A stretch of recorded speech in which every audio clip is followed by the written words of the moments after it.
औज़ुबिल्लाहि मिनश्शैतानिर्रजीम बिस्मिल्लाहिर्रहमानिर्रहीम। रोज़े की हालत में कुछ ऐसे अहकाम हैं जो रोज़मर्रा इंसान को पेश आते रहते हैं, जिनका बयान करना ज़रूरी समझते हैं। सबसे पहले सवाल किया जाता है कि रोज़े की हालत में बंदा इंटरनेट इस्तेमाल करता है, यूट्यूब, फेसबुक, इसके ऊपर बाज़ औक़ात एड्स आ जाते हैं, ख़वातीन की नामशरू तस्वीर सामने आ जाती हैं। तो क्या इससे रोज़ा बातिल हो जाता है? इससे रोज़े पर कोई असर नहीं पड़ता। अलबत्ता शरअन इसको देखना शरई तौर पर गुनहगार है, लेकिन रोज़े के ऊपर इसका कोई असर नहीं होगा। एक और सवाल किया जाता है, सहरी करना इंसान के लिए क्या हुक्म रखता है?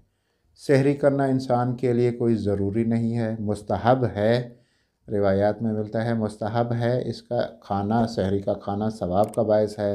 बाज़ औक़ात इंसान नींद से बेदार नहीं होता, तो इंसान ये समझता है कि मुझ पर सहरी करना ज़रूरी था, मैंने सहरी नहीं की तो फिर मेरा रोज़ा भी आज का गया। नहीं, उसको नियत या इरादा कर लेना चाहिए रोज़े की, तो उसका रोज़ा उस दिन का हो जाएगा। लेकिन अगर वो कुछ खाए पिएगा तो उस दिन का रोज़ा उसका बातिल हो जाएगा, क़ज़ा और कफ़ारा उस पर वाजिब हो जाएगी। लिहाजा सहरी करना मुस्तहब है, ज़रूरी नहीं है। अगर नहीं की तो रोज़े के ऊपर उसका कोई असर नहीं होगा। बाज़ औक़ात सवाल किया जाता है कि एक मुल्क में शब-ए क़द्र, मसलन पाकिस्तान में शब-ए क़द्र 19, 21, 23 मसलन 18 जनवरी को हुई है, तो किसी और मुल्क में 19 जनवरी की रात हो रही है। तो फिर क्या हम क्योंकि हमारे उस मुल्क में रिश्तेदार रहते हैं दूसरे मुल्क में, तो क्या हम उस हिसाब से करें या अपने हिसाब से करें? तो अपने मुल्क के हिसाब से, जहाँ हर इंसान जहाँ कोई रहता है वो अपने मुल्क के हिसाब से उस तारीख़ के मुताबिक शब-ए क़द्र को अंजाम देगा और उस रात की इबादत अंजाम देगा। रोज़े की हालत में पेस्ट से ब्रश करना ये भी रोज़े के ऊपर कोई असर नहीं रखता। हाँ, अलबत्ता उसका ज़ायक़ा हल्क तक ना पहुँचे। पेस्ट के ज़रिए ब्रश कर सकते हैं, लेकिन उसका ज़ायक़ा हल्क तक नहीं पहुँचना चाहिए। रोज़ेदार के लिए अतर और परफ्यूम का इस्तेमाल करना जायज़ है। आयतुल्लाह उज़्मा सैयद अली सिस्तानी के नज़दीक रोज़े की हालत में हर किस्म का इंजेक्शन और वैक्सीन लगवा सकते हैं, कोई हर्ज नहीं है। ख़वातीन अगर लिपस्टिक इस्तेमाल करना चाहती हैं तो वो भी लिपस्टिक इस्तेमाल कर सकती हैं। आँख और कान में दवा डाली जा सकती है, लेकिन नाक में अगर दवाई डालनी है तो उसका ज़ायक़ा हल्क तक नहीं पहुंचना चाहिए। अगर हल्क तक पहुंचेगा तो रोज़ा बातिल हो जाएगा। माह मुबारक रमज़ान में रोज़े की हालत में अगर इंसान थूक निगल लेता है तो इससे रोज़ा बातिल नहीं होगा। माह मुबारक रमज़ान में बाज़ औक़ात बाज़ अफ़राद के साथ ये मसला दरपेश होता है।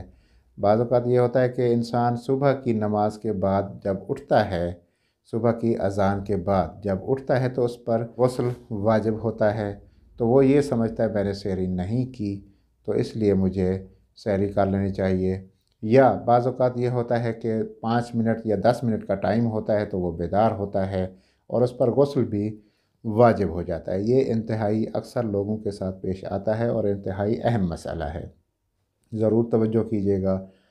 बाज़ औक़ात ये होता है कि बाज़ अफ़राद सुबह की अज़ान के वक्त बेदार होते हैं, 5 मिनट या 10 मिनट का टाइम होता है और उन अफ़राद पर गुस्ल भी वाजिब होता है, तो वो ये समझते हैं हम सहरी करें तो गुस्ल तो बाद में कर लेंगे, मसले को ना जानते हुए।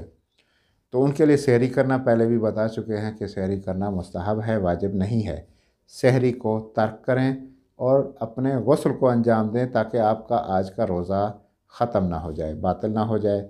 लिहाजा गुस्ल करें और अगर 5 मिनट रहते हैं, 10 मिनट रहते हैं तो फिर उसमें आप सहरी कर सकते हैं गुस्ल अंजाम देने के बाद। लेकिन अगर आपने सहरी कर ली और गुस्ल आपने नहीं किया तो उस दिन का रोज़ा आपका बातिल हो जाएगा।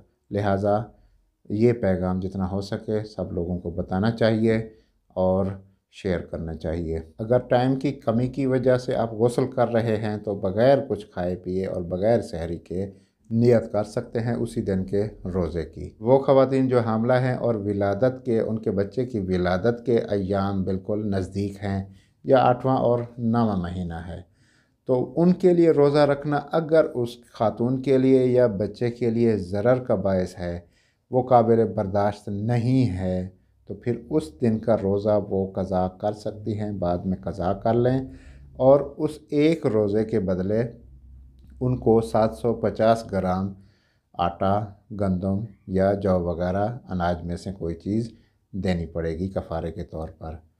اس میں دوسرا پوائنٹ یہ ہے کہ اگر حاملہ خاتون جن کے آخری ایام نہیں ہیں، 8واں اور 9واں مہینہ نہیں ہے، پہلے مہینے سے لے کر 7ویں مہینے تک ان کے کوئی ماہ چل رہے ہیں، چوتھا مہینہ ہے، 5واں مہینہ ہے، اور وہ روزہ نہیں رکھ سکتی، ان کے لیے قابل برداشت نہیں ہے، تو پھر اس دن کا روزہ ان پر واجب نہیں ہے، اور اسی طرح ان کو ماہ مبارک رمضان کے بعد ایک روزہ قضا کے طور پر رکھنا پڑے گا، ان پر کفارہ نہیں ہے۔